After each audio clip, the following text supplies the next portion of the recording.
సహవాసానికి పనికిరాని మనం, బలికి పనికిరాని మనం, ఆరాధనకు యోగ్యత లేని మనం ఈరోజు ప్రపంచమంతా యేసుక్రీస్తు వారి ఆరాధన, యేసుక్రీస్తు వారి వాక్యం, యేసుక్రీస్తు వారి గ్రంథం, యేసుక్రీస్తు వారి యొక్క మందిర సహవాసం ఆయన ఏర్పాటు చేశాడు. ఎలాగంటే ఆయన వధింపబడటానికి వెళ్ళటానికి ముందు ఈ గాడిదను ఎక్కి ప్రియులారా విడుదలిచ్చి ఆయన తీసుకొని వెళ్ళాడు. ఇప్పుడు ఇది ఎక్కడ ఉన్నదంటే దేవుని మందిరములో ఉన్నది. స్తోత్ర.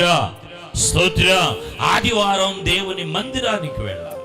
ఇప్పుడు స్వస్థత ఉంది మందిరంలో.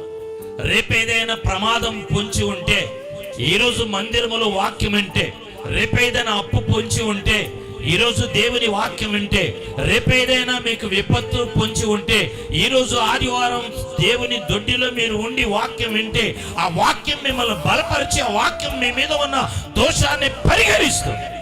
స్తోత్ర.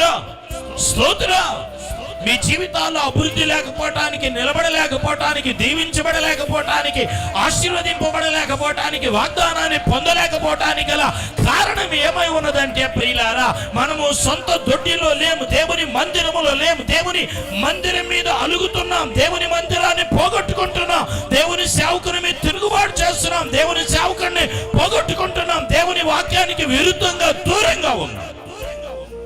ఇది ఇప్పుడు ఏమైందంటే దారి పక్కన లేదు, ఊరు బయట లేదు, ఇంటి వాకిట లేదు, ఇంట్లోకి వచ్చేసింది.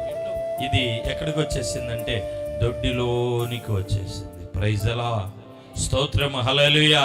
ఇప్పుడు లోపలికి వచ్చి లోపల ఉన్న యజమానుడి దగ్గర ఇది ఏమవుతుందంటే వాడబడతా ఉంది. ఇదివరకు ప్రియులారా లోక సంబంధంగా ఉంది, ఇప్పుడు దేవుని మందిరములోకి వచ్చి వాడబడుతూ ఉంది.